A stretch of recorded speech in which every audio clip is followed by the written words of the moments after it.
the difference in size, we certainly would recognize size as something that changes over that 9-month period. The next difference between the unborn and the born is level of development. Some people argue the unborn aren't people because of their lower level of development. They can't think, they can't reason, they're not aware of themselves, they don't have the ability to communicate in complex languages, they don't have conscious thoughts, perhaps they can't feel pain. And so any number of these differences in ability or in development are used to deny the unborn their personhood status by some. Now, life size development is something that changes over 9 months. The next difference between the unborn and us is environment. The unborn are clearly in a different place, early in pregnancy in the mother's fallopian tube, then in her uterus, and ultimately they are born, leaving her body approximately 9 months later. Finally, dependency. This is a difference sometimes used to deny the unborn their personhood status. And some will argue that because the unborn need their mother's bodies to survive in a way we do not, that's what makes them non-persons. Now, unlike size, dependency is something that decreases over 9 months. Now, in order for us to consider whether these differences should determine our personhood, let's look at the period of time between birth and our present age. And let's consider for a moment what's changed. And what's changed are those same 4 things. Our size has continued to increase. Our physical and mental development has continued to increase. Our environment, where we are, changes every day. And our dependency, how much we need our parents or someone else for our survival, has a general trend downwards. We become more independent, less dependent. Now the question is, would we ever say newborn children are not people because they can't think and reason like 20-year-olds? Of course not. Why then would we say the unborn are not people? Because they can't think and reason to the level of toddlers. Would we ever say one may kill 5-year-olds because they're more dependent than 50-year-olds? No. Why then would we say it's okay to kill the unborn simply because they are more dependent than the born? So what I would say is that while these 4 differences exist, and I'll admit that, it would be intellectually dishonest of me to deny that. While these differences exist, they don't matter when it comes to our value, when it comes to our most basic of human rights, which is the right to life. What I'd like to do now is play for you a brief video clip of the developing unborn child from a video that you get from National Geographic called The Biology of Prenatal Development. And what you're actually going to be seeing is actual video footage of the unborn child very early in pregnancy.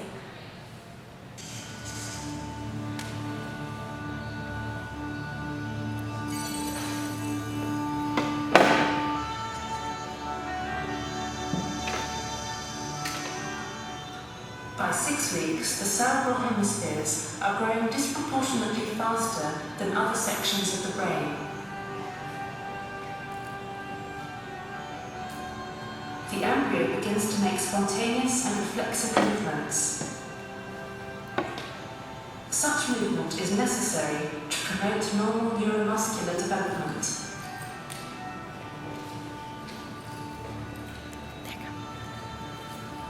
A touch to the mouth area causes the embryo to reflexively withdraw its head. The external ear is beginning to take shape. By 6 weeks, blood cell formation is underway in the liver, where lymphocytes are now present.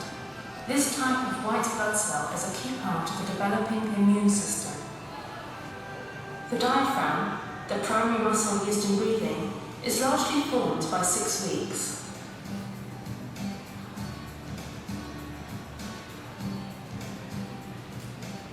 A portion of the intestine now protrudes temporarily into the umbilical cord.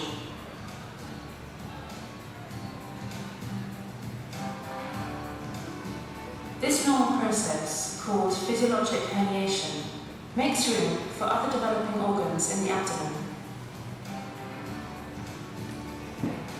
At 6 weeks, the handplates develop a subtle flattening. Primitive brain waves have been recorded as early as 6 weeks and 2 days.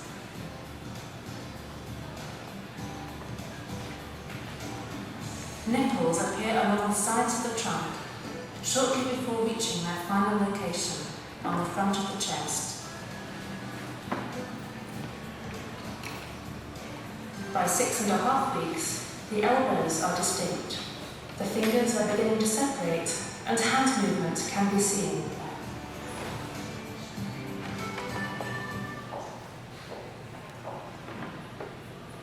As you can see from that video, the only difference between who you just saw and yourself are the same differences between you and me. Differences in size, level of development, environment, or dependency. And all of those differences can be summarized into one word. Besides the acronym SLED, the word is age. The unborn are smaller because they're younger. They're less developed because they're younger. They're more dependent because they're younger. Just like 2-year-olds are smaller and more dependent because they're younger. And so the question we have to ask ourselves is this: do those of us who are older have a right to kill those who are younger? Do those of us who are older have a right to kill those who are younger? So I would argue that this makes the case for the humanity of the unborn, and that their personhood should be recognized by virtue of their existence in the human species and not based on their age.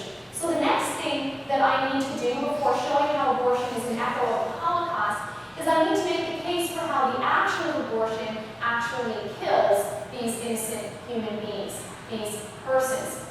And so in a moment, to make my case for how abortion is an act of violence which kills human beings, I'm going to play for you a very brief video clip about abortion. And just prior to playing the video, I'd like to let you know a couple things. The first is that it's extremely graphic. You're going to see abortions in progress. So if you wish not to see the images by closing your eyes or looking down, you won't have to see anything you wish not to see. The second point I'd like to make is that in condemning the action of abortion, I am not condemning the actors, people who have been involved in an abortion decision. The reality is, we may have committed abortions, but even if we haven't done that, many, if not all of us, have permitted abortion through silence and through indifference. And that is what we see historically when injustices have occurred. Not everyone actually committed the injustice, but many people permitted the injustice. But time and again, as I have studied movements in history that lived during times of great crises, of great human rights violations, inevitably when those human rights violations ended, those societies and individuals needed to find healing. They needed to somehow establish reconciliation amongst those who were still alive. And a very powerful story that involves reconciliation, healing, and forgiveness involves a woman who survived the Rwandan genocide by the name of Immaculée. She's written a very powerful book called Left to Tell, which if you haven't read it, I highly recommend it. Immaculée survived the Rwandan genocide by hiding in a 3-by-4-foot bathroom with 7 other women for 91 days. And there she sat in terrorized silence as she heard blood-curdling screams of people being butchered outside. She heard hate spewed from the mouths of killers. She smelled the stench of rotting bodies. When she moved from that place of safety to another one, she saw the piles of human corpses. And when it was all over, she learned of the deaths of so many of her loved ones. After the genocide was over, Immaculée went to a prison one day where she was going to come face to face with a man who had been involved in killing people during the genocide. His name was Felicien, and Immaculée knew him from years prior when she had played with his children growing up. But during the genocide, he had hunted her down. He wanted her dead. Now, he obviously never found her, but he did find her mother and brother. He let the gang that murdered them. What can you think then Immaculée would say when she would have the opportunity to come face to face with this man who had so much blood on his hands? And not just any person's blood, her mom's